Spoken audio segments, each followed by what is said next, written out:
명심보감에 보면 자식에게 돈을 물려주지 마라. 자식이 돈을 제대로 관리하지 못하면 재산이 거덜나서 거지 신세가 된다. 책을 자식에게 물려주지도 말라. 책을 읽기 싫어하는 자식은 책을 다 팔아먹거나 책을 버릴 것이다. 그 대신 자식에게 음덕을 물려주라. 즉 불쌍하고 가난한 자들 또한 많은 사람들에게 덕을 몰래 많이 베풀면 그 사람들이 나중에 자식들에게 도움을 줄 것이다 라는 말이 있습니다. 이 말을 성경적인 관점에서 적용해 보면 자식에게 돈을 물려주거나 책을 물려줄 것이 아니라 신앙을 물려주어야만 한다는 것입니다. 부모에게 덕을 본 사람들이 자식을 도와줄 것을 기대하기보다 부모가 물려준 신앙으로 살아가는 자식에게 하나님의 도우심과 보살핌을 기대하는 것이 더욱 확실하고 안전하다는 사실입니다. 성경에 보면 솔로몬은 그의 아들 르호보암에게 신앙을 물려주지 않고 나라를 물려주었습니다. 솔로몬은 하나님의 은혜와 축복을 많이 받은 왕이었습니다. 그의 아버지 다윗의 믿음과 헌신 때문에 하나님께 사랑을 많이 받았습니다. 이 솔로몬은 기라성같이 출중한 형들을 다 제치고 자랑스럽지 못한 출생임에도 불구하고, 다시 말해 자기의 어머니는 원래 우리야 장군의 아내였잖아요. 그런데 다윗이 간음하여서 그 우리야 장군을 죽이고 데려온 것 아니에요. 자랑스럽지 못한 출생이. 그럼에도 불구하고 부친 다윗의 뒤를 이어 왕이 되었습니다. 더 나아가서 하나님께로부터 이전에도 없었고 이후에도 없는 전무후무한 지혜를 부여받아 탁월한 나라 경영과 명재판으로 사방천지에 솔로몬의 명성을 날렸습니다. 뿐만 아니라 하나님이 그에게 보너스로 요구하지도 않았던 부귀를 주셨고 장수를 주셨고 영광을 주셨습니다. 그래서 솔로몬이 먹고 마시는 그릇은 모두 금이었습니다. 그리고 그를 모시고 있는 모든 군인들 방패가 큰 방패 200개를 금으로 만들었고 작은 방패 300개를 금으로 만들었습니다.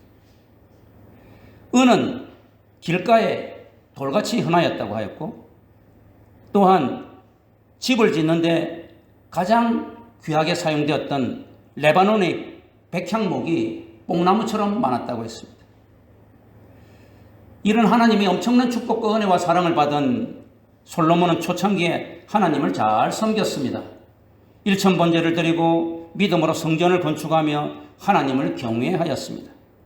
그러나 말년에 이 솔로몬은 교만해져서 하나님께서 그에게 전무후무한 지혜를 주었음에도 불구하고 자기가 잘나고 똑똑하고 아주 뛰어나서 지혜롭게 모든 일을 행한 것처럼 교만해져서 하나님의 명을 어기고 많은 이방 여인들을 첩으로 삼아서 후궁이 700명이 되고 첩이 300명, 도합 1000명이나 되는 여자를 거느렸는데 그 모든 여자들이 다 이방 여인이었습니다. 이방 여인이란 말은 이방의 모든 제사와 이방의 모든 음란한 문화를 가지고 들어왔다는 사실입니다.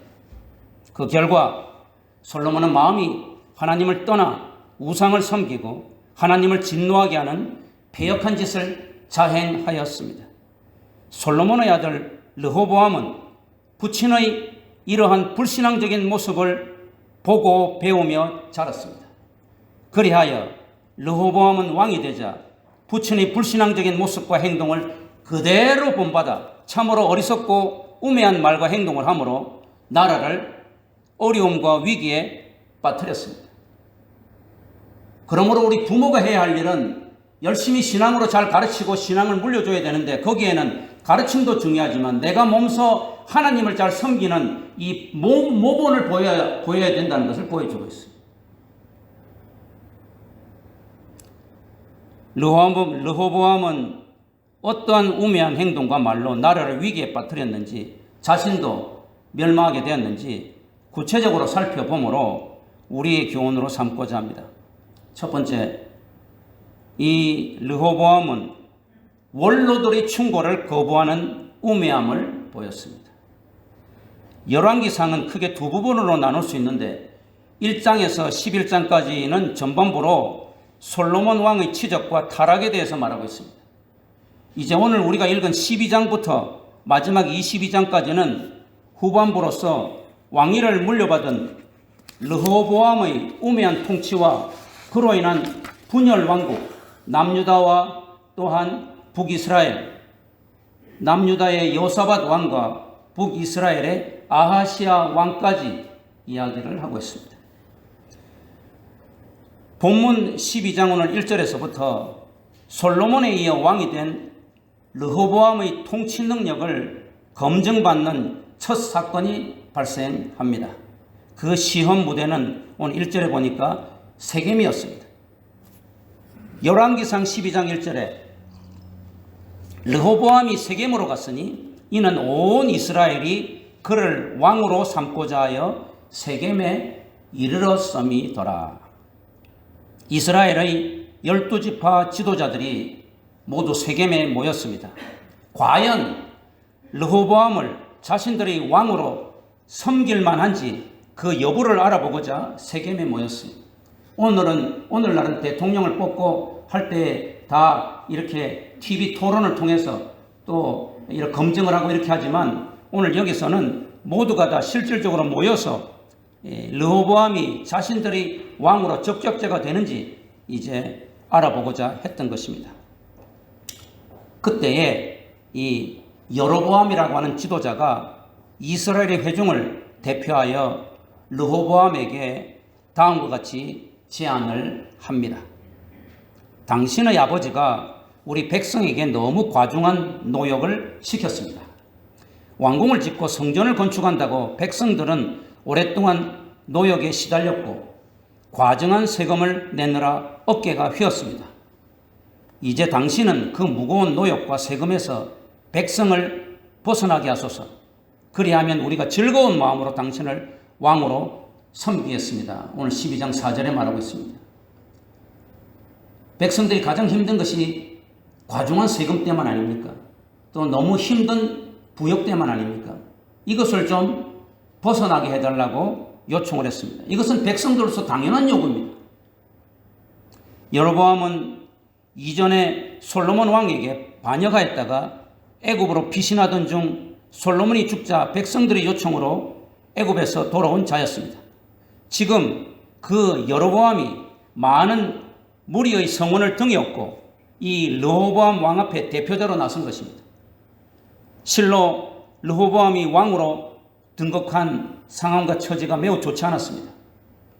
아니, 곧 나라에 심한 폭풍과 경랑이 몰아칠 것 같은 위기의 순간이었습니다. 르호보암도 어느 정도 이 분위기를 감지하였는지 여로보암의 요청에 즉답을 피하고 3일 후에 오라. 그러면 내가 대답해 주겠다. 5절에 말했습니다. 이제 먼저 르호보암은 그의 부친 솔로몬을 섬겼던 원로 신하들에게 6절에 자문을 구했습니다. 어떻게 하면 좋겠느냐? 너희들은 우리 아버지 솔로몬 왕을 섬기고 모든 풍파를 다 겪고 이겨나온 자들 아니냐? 어떻게 하면 좋을까? 그러니까 7절에 원로들은 다음과 같이 대답했습니다. 왕이 오늘 이 백성을 섬기는 자가 되어서 그들을 섬기고 좋은 말로 대답하라. 원로들은 두 가지 의견을 내었습니다. 하나는 섬기는 자가 되라. 또 하나는 좋은 말로 대답하라. 첫 번째, 섬김. 왕은 백성 위에 군림하는 자가 아니라 하나님을 대신하여 백성들에게 헌신하고 봉사하는 종의 역할을 감당하여야 한다는 것입니다. 그래서 오늘날도 마찬가지예요. 대통령과 지도자들은 백성을 위해 군림하고 통치하는 것이 아니에요. 백성을 섬기고 봉사하고 헌신하기 위해서 하나님이 대신 세워준 자예요. 만왕의 왕이신 예수님은 섬김을 받으러 이 땅에 오신 것이 아니라 섬기러 오셨고 심지어 자신의 목숨을 많은 사람을 위하여 대속물로 주셨습니다. 만왕의 왕이신 예수님은 왕중의 왕이신데 진정한 왕의 권위는 섬김과 헌신에서 나오는 것임을 가르치셨고 몸소 실천하셨습니다. 그러므로 십자가의 원리는 굴림과 억압이 아니라 섬김과 헌신입니다. 오늘날도 예수님의 메시지는 그대로 적용됩니다. 교회나 사회의 지도적 위치에 있는 자들은 특권 의식에 사로잡혀 백성들 위해 굴림하고 억압하려 할 것이 아니라 섬김과 헌신의 자세로 맡겨진 직무에 충실해야 됩니다. 오늘 나라가 왜 이렇게 어렵고 힘듭니까? 왜 이렇게 어려운지 우리 모두는 다 잘 알고 있습니다. 지도자들이 특권 의식을 가지고 굴림하려고 하고 억압하려고 통치하려고 하니까 이렇게 되는 거예요. 교회도 마찬가지입니다. 교회가 2만 명, 3만 명이 되고 엄청 많은 재물이 있고 또한 사회적인 힘이 있다고 해서 목사가 뭐 엄청 잘나서 그렇게 한 것이 아니라 하나님이 맡겨주셨는데 특권 의식에 사로잡혀서 성도들 위해 굴림하려고 하고 억압하려고 하고 헌신과 희생이 멀어진다면 틀려먹은 거예요. 원로들은 오늘 7절에서 오늘이라는 단어가 나오고 영원이라는 단어를 대조하여서 사용합니다. 즉 오늘 르호보암 왕이 원로들의 충고를 새겨들어 백성들을 섬기는 왕이 된다면 백성들은 영원히 르호보암의 종으로 충성할 것이다. 그렇게 말하고 있습니다. 당신이 오늘 지금 백성의 섬기는 자가 된다면 백성들은 영원히 당신의 종이 될 것이다. 이것이 장수하는 군주의 통치 기술이여 능력이라는 사실입니다. 두 번째로 원로들은 왕은 백성들에게 좋은 말을 하여야 한다 그랬습니다. 좋은 말. 좋은이라고 하는 이 토브라고 하는 단어는 선한, 즐거운, 옳은이라는 뜻을 가졌습니다. 그 다음에 좋은 말할 때 이 말은 그냥 단순한 말이 아니라 언약, 카버넌트, 약속, 프라미스, 언약 혹은 약속이라는 뜻을 가졌어요. 따라서 좋은 말이란 백성들의 고통과 아픔을 덜어주는 처우 개선을 약속하는 말이라는 뜻입니다. 인기에 영합하여 입에 발린 말잔치를 하는 것이 아니라 과중한 노역과 무거운 세금에 시달리는 백성들에게 위로와 소망을 주는 약속을 하라는 것입니다. 그리고 그 약속을 실천하라고 하는 조언입니다. 얼마 안 있으면 이제 보선도 있고 대선도 있다고 입에 발린 사탕 발림의 그런 말에 백성들이 속아 넘어가서는 안 돼요. 그것이 여당이든 야당이든 진정 백성을 위하여 헌신하고 봉사하고 희생하려고 하는 자세가 되어 있는가를 알아야 돼요. 안타깝게도 르호보암은 원로들의 자문을 버렸습니다. 8절에 보면 버렸다 말하고 버렸다. 이 원로들의 이 의견을 버렸다. 이 버리다 하는 단어는 떠나다, 있다라는 뜻도 있지만 본문에서는 옳은 것인 줄 알면서도 내 자신이 원하고 고집하는 것을 관철하기 위해서 마음으로부터 강하게 거부한다 그 말입니다. 이미 내 마음속에 르호보암 왕의 마음속에 무슨 의도가 있어요. 무슨 고집이 있어요. 무슨 생각이 있어요. 이것을 이 원로들이 딱 이야기를 해주면 그것이 딱 스파크가 일어나서 참 좋다 그럴 텐데 그거하고 지금 맞지 않는단 말이에요.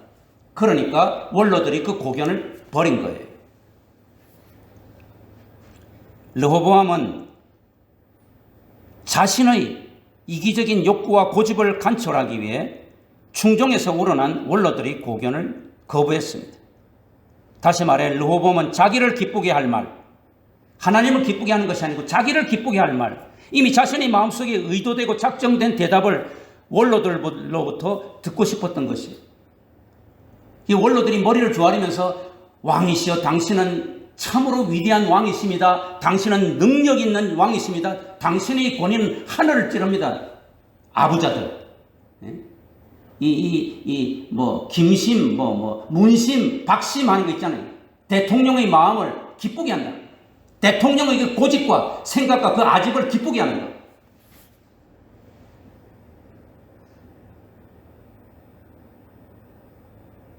르호보암의 마음 깊은 곳에는 자신이 절대 권력을 마음껏 휘둘러 보고 싶은 오만 방자함이 도사리고 있었던 것입니다. 그래서 르호보암은 겉으로는 이 원로들의 자문을 귀로 겉으로는 듣고 있었지만은 사실은 마음으로는 이미 귀를 딱 닫고 마음의 귀를 딱 닫고 있었다. 이것이 거부했다 하는 단어입니다. 그런 면에서 실로 르호보암은 우매하였습니다. 그의 우매함은 교만에서 나왔습니다. 자기 아버지 솔로몬의 말년의 그 오만 방자한 교만을 잘 보고 배운 것입니다. 르호보암은 자신이 피땀 흘려 세운 나라가 아니라 할아버지 다윗왕과 부친 솔로몬 덕분에 무엇보다도 하나님이 도우심으로 왕이 되었음을 깨닫지를 못하고 있었습니다.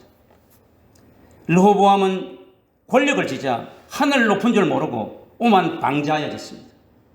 지금 자신이 처한 입지가 어떠한지, 나라가 얼마나 중대한 위기를 당하고 있는지 분별하지 못했습니다. 그리하여 원로들이 고견을 무시하는 우매하고 어리석은 말과 행동을 하였고, 그 결과 나라는 절단이 났고 자신은 반쪽짜리 무력한 왕이 되었습니다. 성도 여러분, 잠언 16장 18절에 주님은 말씀하십니다. 교만은 패망의 선봉이요 거만한 마음은 넘어짐의 앞잡이니라. 르호보암의 교만한 마음은 그의 부친 솔로몬의 말년의 교만함을 그대로 보고 배워서 실행한 것입니다. 사랑하는 성도 여러분, 하나님 앞에 겸손한 자가 됩시다. 지혜로운 성도는 겸손합니다. 하나님 앞에 자신이 얼마나 연약하고 본질상 죄로 부패한 죄인임을 잘 깨닫는 것, 이것이 겸손한 것입니다. 오직 하나님의 은혜와 십자가의 공로로 죄 씻음 받고 거룩한 백성이 되었고 하나님의 아들, 딸이 된 것을 절감하면서 감사하면서 하나님을 경외하고 하나님의 말씀과 섭리에 순종하며 신중하고 지혜롭게 겸손하게 말하고 처신하며 험한 이 세상을 살아가야만 하는 것입니다. 두 번째로 르호보암 왕의 우매한 것은 젊은 시동들의 의견을 즉시 채택하는 우매함이었습니다. 르호보암은 원로들의 충원을 거부하고 젊은 시동들의 의견을 오늘 본문에 보면 즉시 채택하는 우매함을 보였습니다. 오늘 여기 8절에 보면 버리고라고 하는 이 동사, 이 버리고라고 하는 동사는 이 히브리어에는 그 버리고라는 동사에 계속을 나타내는 접속사 이 와우가 결합되어 있었어요. 이 말은 무엇을 뜻하느냐? 르호보암이 원로들의 입에서 자신이 원하는 대답을 듣지 못하자 그 원로들의 충원을 거부하고 즉시 자기와 함께 자란 젊은 시동들과 의논하였다는 뜻입니다. 다시 말해서 이 원로들은 내 마음에 안 맞아. 이 내가 지금 속에 생각하고 있는 이 내가 작정하고 의도하고 있는 이 생각과 이 뜻과 이 계획하고 전혀 맞지를 않아. 그래서 그 자리에서 버리고 즉시로 자신의 교만 방자한 마음을 충족시켜줄, 그래서 자신을 기쁘게 해줄 의견을 젊은 시동들에게 기대하였다는 뜻입니다. 사랑하는 성도 여러분, 우리가 우리 자신을 기쁘게 할 사람들을 찾으면 그 말에 귀를 기울인 자가 되면 반드시 망합니다.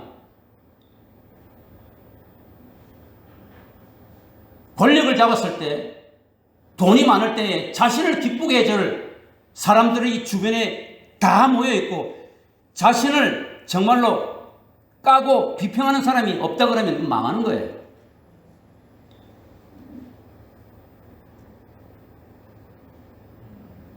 르호보암 왕과 함께 자라난 젊은 시동들은 높은 지위에 있었던 고관들의 자제였습니다.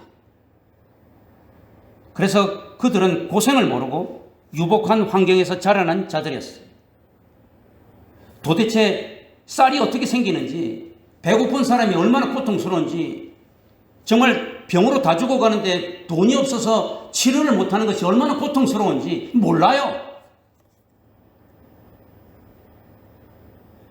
이렇게 추운 날에 정말로 이 연탄도 하나 제대로 없어서 추위에 떨고 있다는 이 추위가 무엇인지도 몰라요. 어릴 때부터 유복한 환경에서 자란 이 고관 대작의 아들들이고, 르호보암도 역시 자기 아버지가 온갖 부귀와 권세를 다 누리는 그런 왕 밑에서 자랐기 때문에. 그래서 이 주변에 있는 젊은 시동들은 르호보암과 같은 성장 배경과 여건을 가지고 자랐을 것입니다. 그래서 르호보암의 성향과 심사를 잘 알고 있었고, 모든 사물을 보는 관점이나 인간을 보는 관점, 이것이 똑같았을 거예요. 한마디로 르호보암과 세속적인 코드가 딱 맞아 떨어진 것입니다. 마치 재벌 3세, 4세, 권력자의 아들, 딸들, 2세, 3세들이 이 압구정파, 오렌지족 하면서 돌아다니면서 온갖 방자한 짓을 저지르는 것 같이. 그래서 이 르호보암과 함께 자라난 이 가델루라고 하는 이 자라난 뜻은 바로 무엇이냐? 무슨 말을 하면 왕이 기뻐하고, 또한 자신들의 의견을 무슨 말을 해야 채택할지 잘 알고 있었다는 말이에요. 그게 이 자라난 하는 가델루라는 자라난이라고 하는 이 동사에 담겨 있는, 이 함축하고 있는 뜻이에요. 지금 우리가 이 르호보암 왕에게 무슨 말을 하면 왕이 그냥 으하하하하 하면서 좋아하고 기뻐하고 칭찬할지를 잘 알아요. 그래서 두 가지 의견을 제시합니다. 첫 번째, 르호보암의 이 감정, 이 격한 감정을 만족시키는 의견입니다. 지금 이 르호보암 왕은 몹시 지금 기분이 상했어요. 이것들이 내가 왕인데 12지파 찾아와가지고 네가 세금을 감해주고 이렇게 하면 왕으로 섬길 것이다, 이렇게 도전적인 모습을 보이고 있어. 이 원로들도 나를 갖다가 찬양하고 내 능력을 인정하고 박수칠 생각은 하지 않고 그들을 잘 다독여주라, 속으로 아주 이것들이 하면서 지금 이 이모션, 이 감정이 매우 지금 기분 나빠져 있어요. 그런데 이 같이 자라난 젊은 시동들은 그거를 딱 파악을 하고 있는 거예요. 간신배들의 특징이에요. 그래서 10절에 뭐라 그럽니까? 이렇게 말하십시오. 나의 새끼손가락이, 내 새끼손가락이 우리 아버지 허리보다도 더 굵다, 이놈들아. 이 새끼손가락은 몸의 신체 중에서 가장 연약하고 작은 부분을 뜻합니다.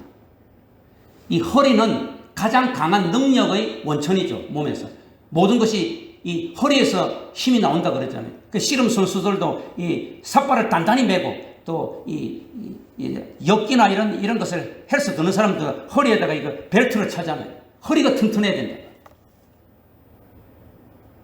그런데 나의 이 새끼손가락은 우리 아버지 허리보다 더 강하다, 이렇게 이야기하라는 것입니다. 르호보암은 세겜에서 여로보암을 비롯한 북부 지파 사람들의 언사와 태도에 심히 불쾌함을 가지고 있었습니다. 감히 왕 앞에서 공손하게 머리를 조아리고 손바닥을 비비지는 못할 망정 내 아버지의 멍에를 무겁게 하였다느니 가볍게 하지 않으면 왕으로 섬기는 것을 고려해 보겠다니 망발을 짓거려 아주 불쾌하고 있습니다. 이러한 르호보암의 마음과 감정을 꿰뚫어 보고 있는 젊은 시동들은 과장법을 써서 왕의 마음을 기쁘게 하려고 아첨하고 있는 것입니다. 문제의 본질을 통찰하고 나라의 경영과 백성의 장래를 염려하는 의견이 아니라 왕의 불쾌한 감정을 풀어주려는 지극히 통속적인 아부의 언사였습니다. 오늘날 이 대한민국이 잘 되려면 이런 많은 아부자들, 손바닥 비비는 자들이 있어가지고 망하죠. 정말로 내가 이 충원을 해가지고 목이 잘리더라도 내가 감옥에 갈지라도 해야 돼. 이런 자들이 있어야 될 거 아니에요?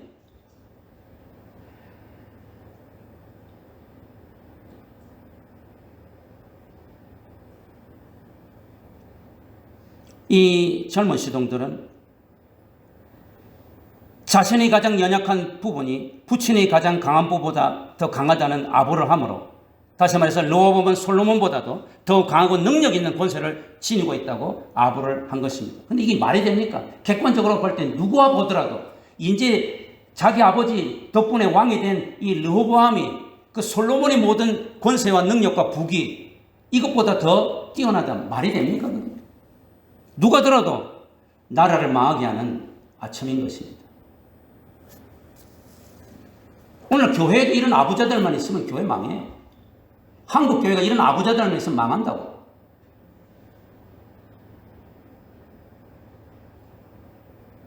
둘째는 이 젊은 시동들은 강압 통치를 시행하라는 의견을 내었습니다.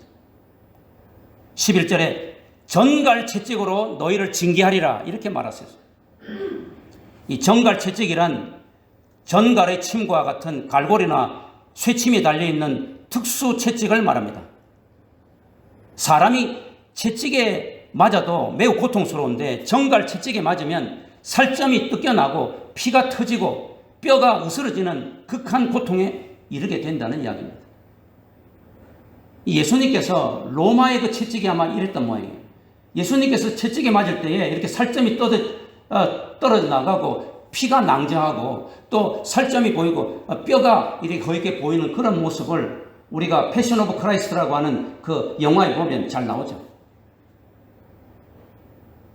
솔로몬 왕 시대에 과중한 노역과 조세에 시달린 것과는 비교가 되지 않을 만큼 더욱 잔혹하고 엄하게 백성을 다스리라는 의견입니다. 백성을 섬기고 나라를 부강하게 만들겠다는 각오가 아니라 오직 군주 자신의 감정과 이기적인 욕망을 채우기 위해서 백성을 탄압하겠다는 태도입니다. 그런 의견을 내었어요. 이 젊은 시동들의 의견의 특징은 고난과 배고픔을 모르고 자라나서 세상 물정을 전혀 몰랐고 백성들의 아픔과 역경을 도무지 깨닫지 못하는 그런 의견입니다. 왜 하나님께서 우리에게 고난을 많이 주십니까? 이 세상의 본질과 이 세상이 돌아가는 것을 제대로 잘 알고 하나님의 섭리와 인도하심과 능력, 지혜를 잘 깨달으라는 거예요. 그러므로 예수 믿는 자들이 고난을 한 번도 당해보지 않고 역경과 어려움을 당해보지 않고 배고픔을 갖지 않았다면 그건 땡이에요, 땡. 고난은 하나님이 우리에게 주신 선물이에요. 주님을 바로 알고 하나님은 하나님 되신 바로 알고 천국의 본질을 바로 깨닫게 되는 이 나라를, 이 백성을, 또 이 땅의 삶을 어떻게 살아야 될 것인가를 잘 알게 되는 그 선물이라고. 그런데 이 르호보암과 젊은 시동들은 고난을 전혀 모르고 살아서 배고픈 것이 무엇인지, 배고프다 그러면 쌀이 없습니다 그러면 쌀 없으면 햄버거 먹으면 되지 이따위 소리 하고 있다.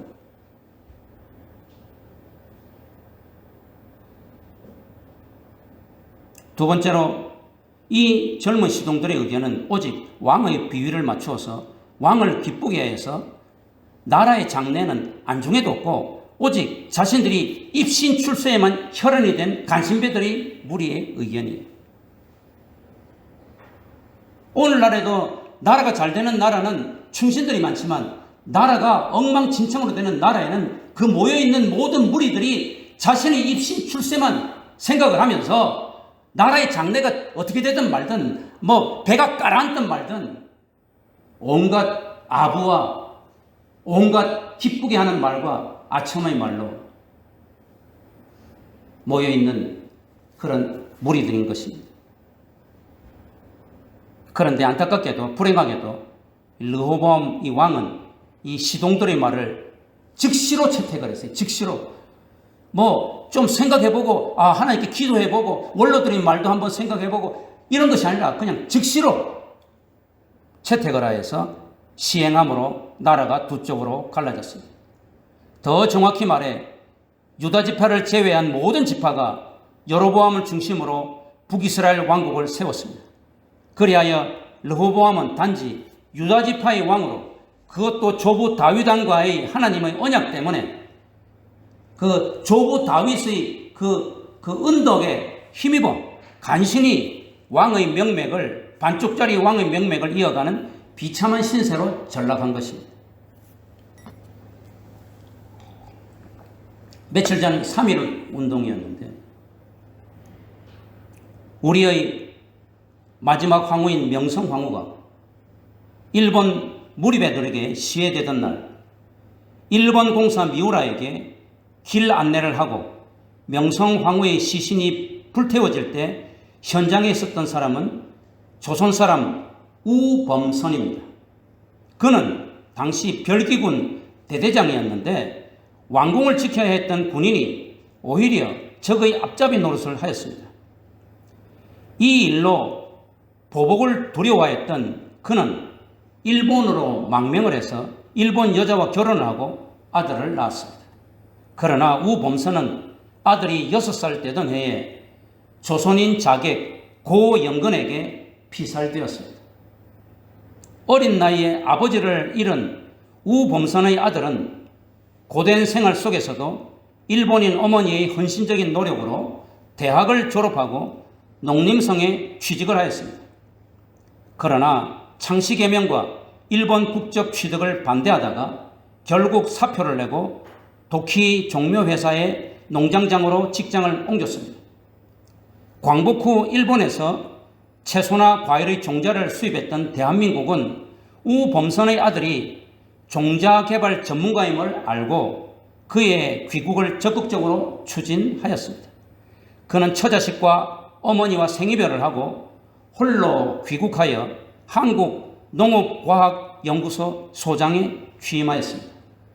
그 뒤에 제주도 감귤, 강원도 감자, 병충해에 강한 무와 배추의 종자를 개발해서 한국 농업의 근대화에 커다란 업적을 남겼습니다. 정부에서는 그에게 농림부 장관직을 제안하였으나 거절하고 오직 종자 개발에만 헌신하여 1959년 대한민국 문화포장을 받았습니다. 그가 누군지 아십니까? 다름 아닌 씨 없는 수박으로 유명한 우장춘 박사입니다.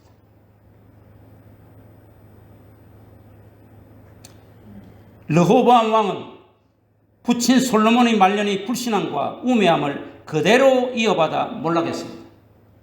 그에 비해 우장춘 박사는 부친 우범선의 매국적인 폐역을 본받지 않고 대한민국 발전을 위해 농작물로 애국하였습니다. 사랑하는 성도 여러분, 하나님은 어떤 사람을 쓰실까요? 성도 여러분, 하나님의 마음에 합한 성도는 어떤 성도일까요? 어떤 성도가 하나님을 기쁘시게 하며 하나님께 영광을 돌리는 자가 될까요? 진정한 의미에서 나라를 살리고 백성을 위해 일하는 지도자, 그런 크리스찬은 어떤 자일까요? 이스라엘 나라가 두 쪽으로 나누어진 것의 직접적인 원인은 르호보암의 우매한 말과 행동 때문이었습니다. 그러나 궁극적으로 볼 때 하나님의 언약과 작정 때문입니다. 15절에 보면 르호보암이 이같이 백성의 말을 듣지 아니하였으니 이 일은 여호와께로 말미암아 난 것이라. 하나님은 하나님을 배신하고 변절한 솔로몬에 대한 심판을 선언하셨습니다. 즉 솔로몬의 나라를 빼앗아서 그의 신하 여로보암에게 줄 것을 약속하셨습니다. 열왕기상 11장 11절에 보면.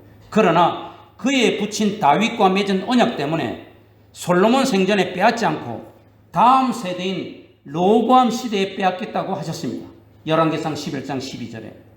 그러나 다윗과의 약속 때문에, 내가 다윗을 너무나도 사랑하였기 때문에, 다윗과의 언약 때문에 내가 너희 후손인 솔로몬과 르호보암에게 한 지파, 유다 지파만은 남겨두겠다고 약속하셨습니다.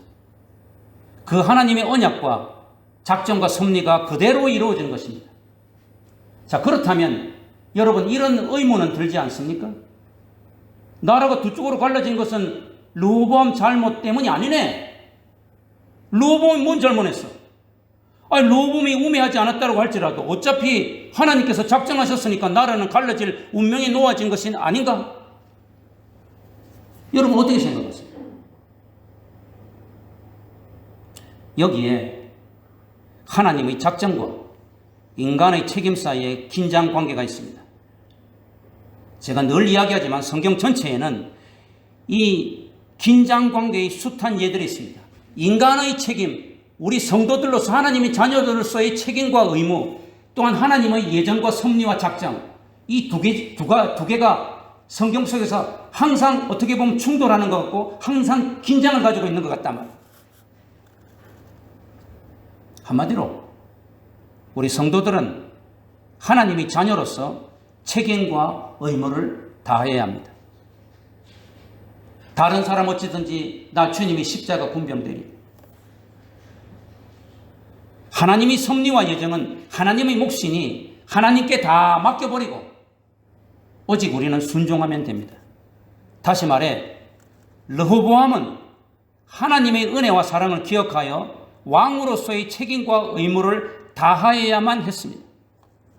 백성을 섬기고 백성을 위해 헌신한 책임을 다해야 했습니다. 그럼에도 불구하고 하나님께서 르호보암을 징벌하여 나라를 두 쪽으로 나눴을까요? 르호보암이 자신의 책임과 직무를 다하여서 하나님께 열심히 헌신하고 백성을 섬기고 백성을 위해서 원로들의 충고를 듣고 했는데 하나님께서 르호보암 시대의 나라를 두 쪽으로 갈랐을까요? 아니에요. 절대 그렇지 않습니다.